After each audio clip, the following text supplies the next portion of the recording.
बता दें कि विधानसभा चुनाव 2025 में आखिर 9 का चक्कर क्या है, 9 के चक्कर में चिराग पासवान कैसे फंस रहे हैं और आखिर जदयू के रहमो करम पर चिराग पासवान का काम कैसे होगा, रामविलास पासवान के लाल का क्या बेड़ा पार हो पाएगा। आइए इस खबर में जानने की कोशिश करते हैं। नमस्कार, मैं हूं संजीव और आप देख रहे हैं आप तक न्यूज। अगर आप हमारे चैनल पर नए हैं तो चैनल को जरूर सब्सक्राइब कर लें। बता दें केंद्रीय मंत्री और लोजपा रामविलास के राष्ट्रीय अध्यक्ष चिराग पासवान घोषणा कर चुके हैं कि वह बिहार विधानसभा का चुनाव लड़ेंगे। वह विधानसभा चुनाव में जिन सीटों पर दावा ठोक रहे हैं उससे मिलने में पेच फंस सकता है। लेकिन आइए समझते हैं कि इस खबर को कि आखिर कौन कौन से वो सीट है जहां पे चिराग पासवान की लड़ाई करने पर पेच फंसता हुआ नजर आ रहा है। केंद्रीय मंत्री लोक जनशक्ति पार्टी रामविलास के राष्ट्रीय अध्यक्ष चिराग पासवान चाहे जितना पैतरा बदल ले, लेकिन ये बात वो भी जानते हैं कि बिहार विधानसभा चुनाव 2025 उनके सामने गंभीर चुनौती बनते जा रहा है। पहली चुनौती तो यह है कि विधानसभा चुनाव में सफलता का झंडा कैसे गाड़ेंगे। दूसरी चुनौती यह है कि गठबंधन की राजनीति में आगामी विधानसभा चुनाव में कौन और कितनी विधानसभा सीटों पर चुनाव लड़ें, ये सबसे बड़ा गंभीर सवाल है। बिहार विधानसभा में लोजपा रामविलास के पास एक भी विधायक नहीं है, इस वजह से भी दिक्कतें आ रही है। लोजपा रामविलास की प्रथम दृष्टि विधानसभा सीटें हासिल करने में मुश्किलें आ रही है, जहां उनकी पार्टी दूसरे स्थान पर रही है। लेकिन आखिर वो कौन सी सीटें हैं जहां चिराग पासवान अपना दावा ठोक सकते हैं। बता दें कि विधानसभा चुनाव 2020 में चिराग पासवान ने 137 विधानसभा सीटों पर अपना उम्मीदवार उतारा था, मगर 9 सीटों पर उनके उम्मीदवार दूसरे नंबर पर रहे। लोजपा इन सीटों पर अपनी दावेदारी भी ठोक रही है। अब ये सीटें कौन सी है? सबसे पहली अगर बात करें तो सबसे पहली सीट है ब्रह्मपुर। बाहुबली नेता हुलास पांडे ने एलजेपी के लिए चुनाव लड़ा। आरजेडी उम्मीदवार शंभुनाथ यादव ने 50,000 से ज्यादा वोटों के अंतर से सीट जीती। वीआईपी उम्मीदवार जयराज चौधरी को 30,000 से ज्यादा वोट मिले थे। अगर दूसरी सीट की बात करें तो दिनारा की वो सीट है। बिहार के बक्सर जिले के दिनारा से भाजपा के बागी राजेंद्र सिंह लोजपा के उम्मीदवार थे। राजद के विजय मंडल ने 58,921 वोट पाकर यह सीट जीती, जबकि राजेंद्र सिंह को 51,025 वोट मिले।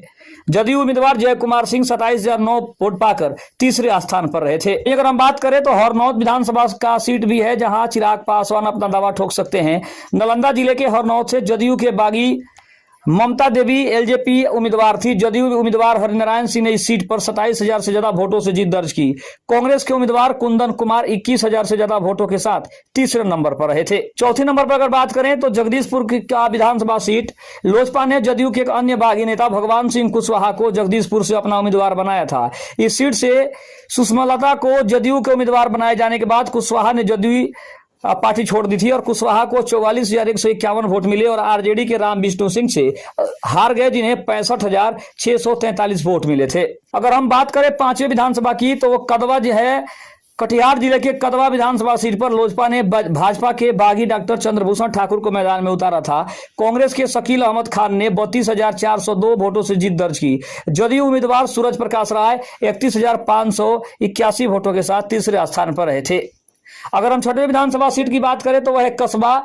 भाजपा के एक और बागी प्रदीप कुमार दास बिहार के पूर्णिया जिले के कसबा से लोजपा के उम्मीदवार थे। वे 2015 के बिहार विधानसभा चुनाव में भाजपा उम्मीदवार के तौर पर कांग्रेस के मोहम्मद आफाक आलम से हार गए थे। उन्होंने पार्टी बदल ली थी, लेकिन 2020 के विधानसभा चुनाव में भी नतीजा वही रहा। आलम ने दास को 17,278 वोटों से हराया।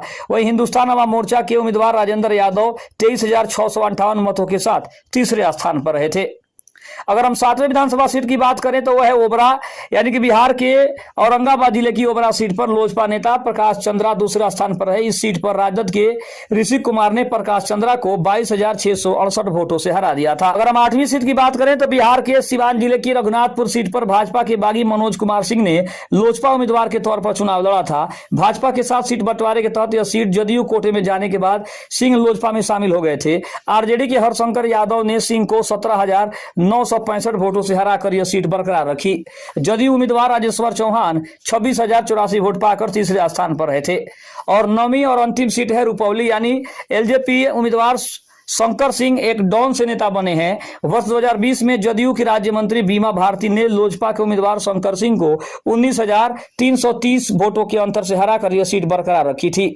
सीपीआई उम्मीदवार विकास चंद्र मंडल को 41,646 वोट मिले और वहीं वो 3,000 से ज्यादा वोटों के अंतर से चुनाव जीते थे। ये सारी सीटें ऐसी है जहां जदयू से सीधे सीधे वास्ता है।